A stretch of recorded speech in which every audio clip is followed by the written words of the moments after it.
फेफड़ा का निर्माण होता है।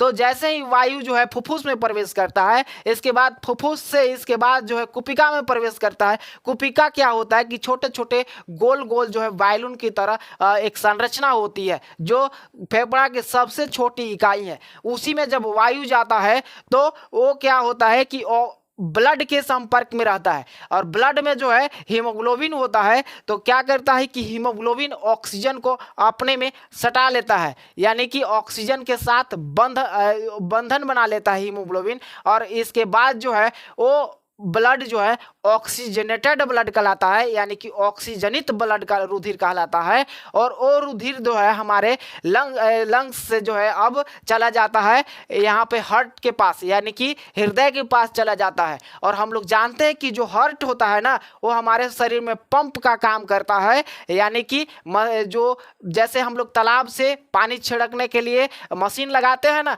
उसी प्रकार से हमारे शरीर में जो पंप है, जो हार्ट है, वो पंप का काम करता है। यहाँ से ही ब्लड हमारे शरीर के सभी भागों तक पहुँचता है। तो हार्ट क्या करता है कि महाधमनी के माध्यम से या शरीर में बहुत सारी धमनियाँ हैं, उसके माध्यम से शरीर के सभी कोशिकाओं तक ब्लड को भेजता है, और ब्लड के साथ ही ऑक्सीजन भी शरीर के सभी कोशिकाओं तक चला जाता है। और वहाँ पर जा कर के जो हम लोग भोजन के रूप में ग्लूकोज कार्बोहाइड्रेट लिए होते हैं, वो ग्लूकोज में जा कर के जो प्रत्येक कोशिकाएं में जमा हो जाती है, और वहाँ पे ग्लूकोज और ऑक्सीजन के बीच अभिक्रिया होता है माइटोकॉन्ड्रिया में, और वहाँ पे ऊर्जा बनता है जिसको हम लोग एटीपी बोलते हैं। यानी एटीपी नामक एक रासायनिक पदार्थ होता है, वो हमारे शरीर को जो है ऊर्जा प्रदान करता है। और इसके लिए ऊर्जा प्रदान करने के लिए ग्लूकोज और ऑक्सीजन दोनों के बीच अभिक्रियाएं होती है। ये दो प्रकार से होता है, इसको हम लोग आगे चर्चा करेंगे कि ऊर्जा हमें कैसे प्राप्त होती है।